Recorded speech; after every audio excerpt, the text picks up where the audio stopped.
ಲೈಫ್ನಲ್ಲಿ ನೀವು ಸಕ್ಸಸ್ ಆಗಬೇಕು ಅಂದರೆ ಈಗಲ್ ರೀತಿಯಾಗಿ ಗಿಳಿ ರೀತಿ ಅಲ್ಲ. ಗಿಳಿ ಮಾತುಗಳನ್ನು ಚೆನ್ನಾಗಿ ಮಾತಾಡುತ್ತೆ, ಆದರೆ ಹೆಚ್ಚು ಎತ್ತರಕ್ಕೆ ಹಾರೋದಿಲ್ಲ. ಈಗಲ್ ತುಂಬ ಕಮ್ಮಿ ಮಾತಾಡುತ್ತೆ, ಆದರೆ ಆಕಾಶವನ್ನು ಟಚ್ ಮಾಡುವಷ್ಟು ವಿಲ್ ಪವರ್ ಅದಕ್ಕೆ ಇರುತ್ತೆ. Eagle is the king of the sky. ಅದನ್ನು ಆಕಾಶದ ರಾಜ ಅಂತ ಕರೀತಾರೆ.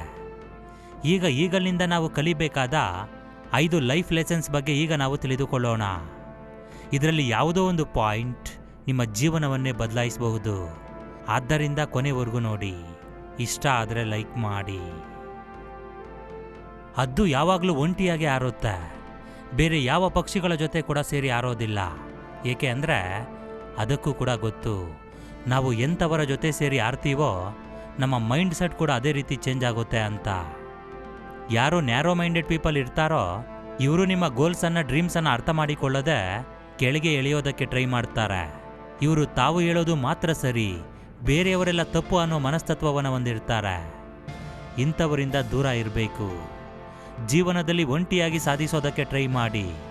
ಈ ರೀತಿ ಮಾಡಲಿಲ್ಲ ಅಂದರೆ ನಿಮ್ಮ ನಿಜವಾದ ಸಾಮರ್ಥ್ಯ ಏನು ಅಂತ ಎಂದಿಗೂ ನೀವು ತಿಳ್ಕೊಳ್ಳೋದಕ್ಕೆ ಆಗೋದಿಲ್ಲ.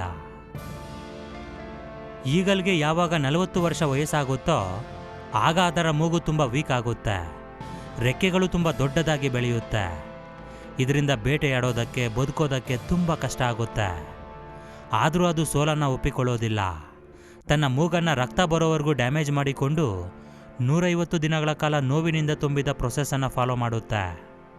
ಮತ್ತೆ ಹೊಸದಾಗಿ ಬೆಳೆದ ಮೂಗಿನಿಂದ ಮುಂದಿನ 30 ವರ್ಷಗಳ ಕಾಲ ಸಂತೋಷವಾಗಿ ಜೀವನವನ್ನು ಸಾಗಿಸುತ್ತೆ. ನಮ್ಮ ಜೀವನ ಸಂತೋಷವಾಗಿ ಬದಲಾಗಬೇಕು ಅಂದರೆ ಎಷ್ಟೇ ನೋವು ಅಂತ ಅನಿಸಿದರೂ ನಮಗೆ ಯೂಸ್ ಆಗೋ ಸ್ಕಿಲ್ಸನ್ನು ಡೆವಲಪ್ ಮಾಡ್ಕೊಳ್ಬೇಕು. ನನ್ನ ಲೈಫ್ ಇಷ್ಟೇ ಅಂತ ಯಾವತ್ತೂ ನಿಂತೋಗಬಾರ್ದು. ದೊಡ್ಡ ಬಿರುಗಾಳಿ ಬಂದಾಗ ಪಕ್ಷಿಗಳೆಲ್ಲ ದೂರ ಹೋಗಿ ಬಚ್ಚಿಟ್ಟುಕೊಳ್ಳಲು ಪ್ರಯತ್ನಿಸುತ್ತೆ, ಆದರೆ ಹದ್ದುಗಳು ಮಾತ್ರ ಎಕ್ಸೈಟ್ ಆಗುತ್ತೆ. ಆ ಟ್ರಬಲ್ನಲ್ಲಿ ಹ್ಯಾಪಿನೆಸ್ಸನ್ನು ಹುಡುಕುತ್ತೆ.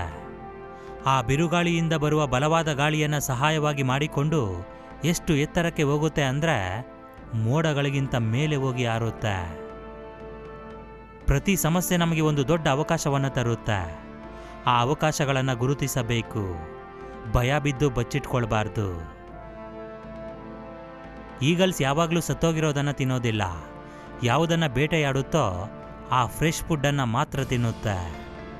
ಅಂದರೆ ನಿಮ್ಮ ಭೂತಕಾಲ ಅನ್ನೋದು ಏನಿದೆ ಅದು ಆಲ್ರೆಡಿ ಸತ್ತೋಗಿದೆ. ಆ ಸತ್ತೋಗಿರುವ ಆಲೋಚನೆಗಳನ್ನು, ಆ ಕೊಳೆತು ಹೋಗಿರುವ ನೆನಪುಗಳನ್ನು ಎಲ್ಲಿ ಬಿಡಬೇಕೋ ಅಲ್ಲೇ ಬಿಟ್ಟುಬಿಡಬೇಕು. ಭವಿಷ್ಯದಲ್ಲಿ ಬರುವ ನಿಮ್ಮ ಫ್ರೆಶ್ ಲೈಫ್ ಬಗ್ಗೆ ಮಾತ್ರ ಆಲೋಚನೆ ಮಾಡಬೇಕು.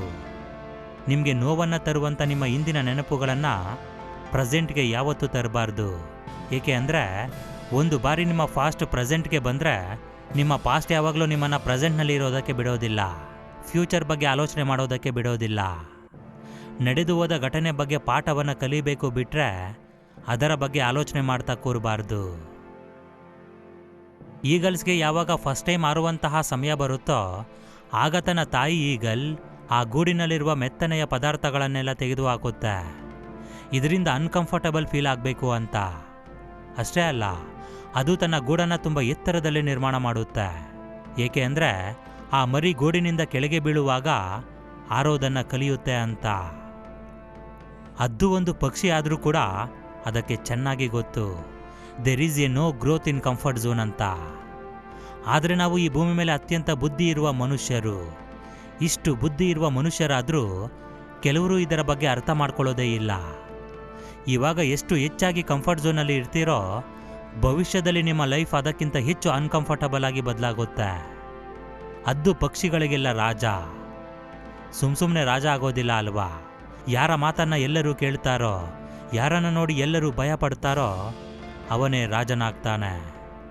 ಕಿಂಗ್ ಆಗಬೇಕು ಅಂದರೆ ಪವರ್ ಅನ್ನೋ ವೆಪನ್ ನಿಮ್ಮ ಹತ್ರ ಇರಬೇಕು. ನಿಮ್ಮ ರೆಗ್ಯುಲರ್ ಲೈಫ್ನಲ್ಲಿ ಸೈಕಲಾಜಿಕಲ್ ಪವರನ್ನು ಬಳಸಿ ಎಂತಹ ಸಿಚುವೇಶನ್ ಆದರೂ ನೀವು ಗೆಲ್ಲಬಹುದು.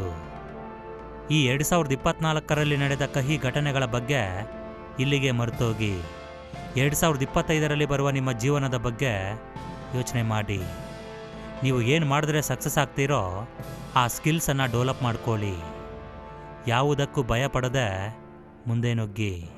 ಖಂಡಿತ ನೀವು ಸಕ್ಸಸ್ ಆಗ್ತೀರಾ.